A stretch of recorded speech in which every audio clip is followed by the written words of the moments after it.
Hold on.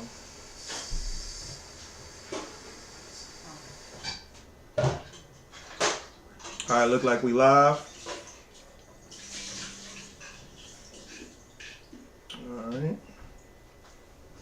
Give me a second while I share the class.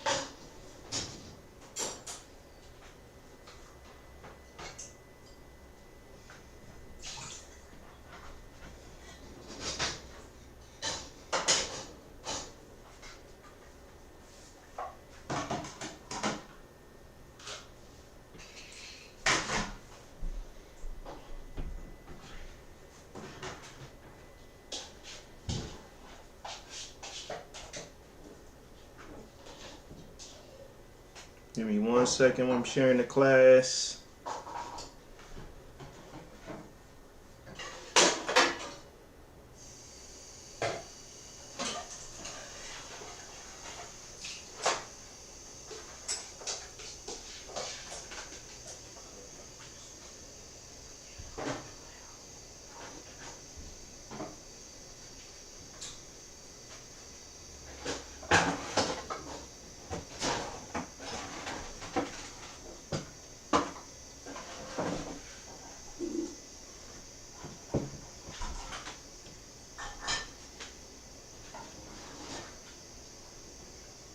All right, clap it up. All right, Shalom Israel. We are the Isupk. Start out at 1 West 125th Street, Harlem, New York, under Commander Jenny Ahana. And we are not affiliated with any other Israelite group or organization. And what we do is teach the truth according to the Bible. And tonight is the Tuesday night Brotherhood class, where we get it in with Brotherhood every Tuesday.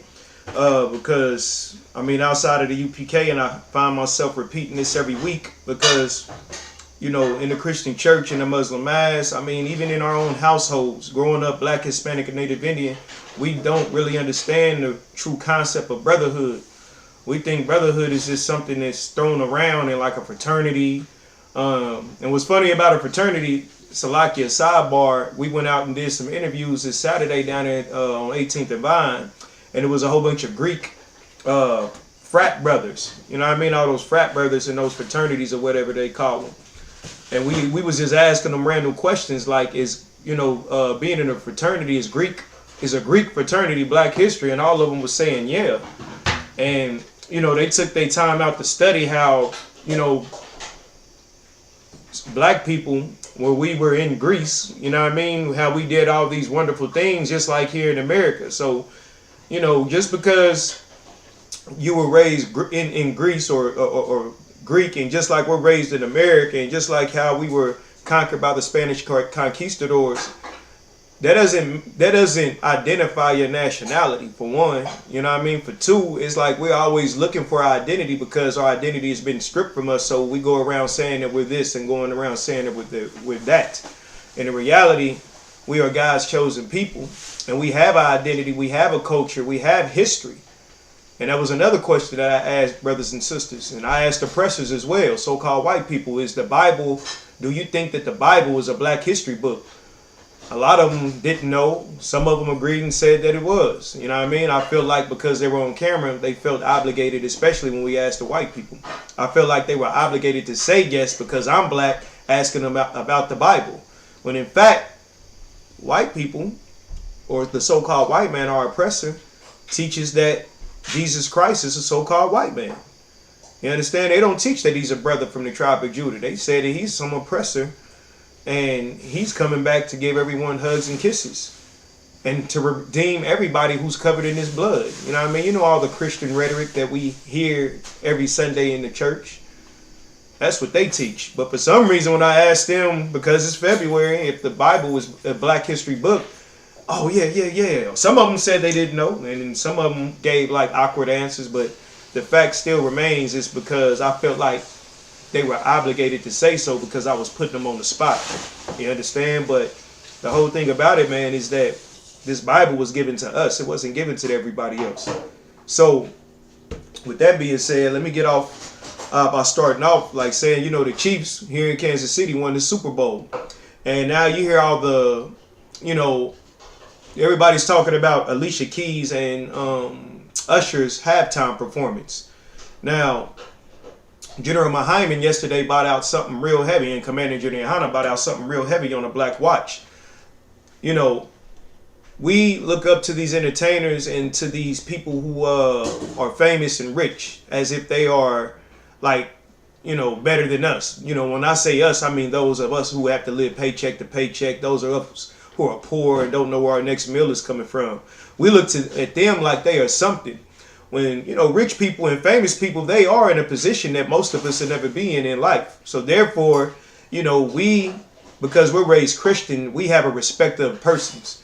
We have a respect of persons because that person has all this money and has all this attention and clout and wealth. When in reality, a lot of those guys, a lot of those brothers and sisters are horrible people. Now, they brought up the fact to show how Alicia Keys was born with AIDS. Now you have a sister with AIDS. Now you got a brother up there with herpes. Now they're dancing at the halftime show. And everyone is like, well, the main thing before I go there what the generals was bringing out. You understand? And you can go Google Alicia Keys was born with AIDS. It's public records. She bought this out in 2013, maybe 15. Her parents were, drug addicts. And her mother caught HIV. Well, she doesn't have AIDS, Salakia. She has HIV. But her father gave it to her mother. And her mother, gave it to her while she was, delivering or giving birth to the sister. Which that's not her fault because she's an advocate for children who have AIDS to make sure that she take their medicine. But the whole fact of the matter is that, like, even when we put these videos out, it was brothers like, well, I mean, I would catch it from her. Like, these type of comments, which are kind of weird. And, you got some type of demon if you're thinking like that, about the sister. But the whole fact being is like Usher and her doing this song, they could have found a better way to do this song to make black people, want to embrace their marriages. Make black people want to embrace, being a couple. You understand? They have the power to do this, but because we are being oppressed, Usher's being oppressed just like Alicia Keys is being oppressed. But my point being is that they're in a position to show blacks, Hispanics, and Native Indians, to show people how to live a better life. And I'm going to go pull some scriptures to show you what I'm talking about and how that is, how that's lack of brotherhood. How that's lack of brotherhood and sisterhood. Now her husband, on the other hand, Swiss Beats, he's a heathen. He's not even an Israelite. You know what I mean? I know he does hip hop and I know he does, things that make it seem like he's a so-called black man, but he's not. I believe his father is a Jewish man. I believe his father is Israeli, and his mother's a so-called black woman, or even Middle Eastern. But I know for sure his father's Israeli. But he said that, everyone is paying attention to the wrong thing, like it's just entertainment. And like I get that to a certain extent. But the Bible says this. Let me get a precept. Real quick.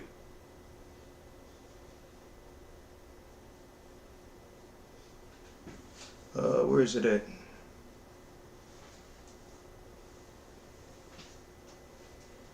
Give me 1 second.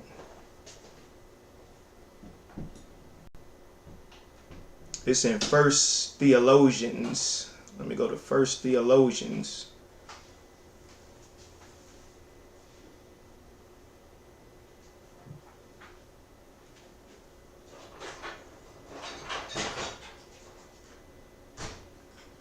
First Theologians chapter 5, verse 22.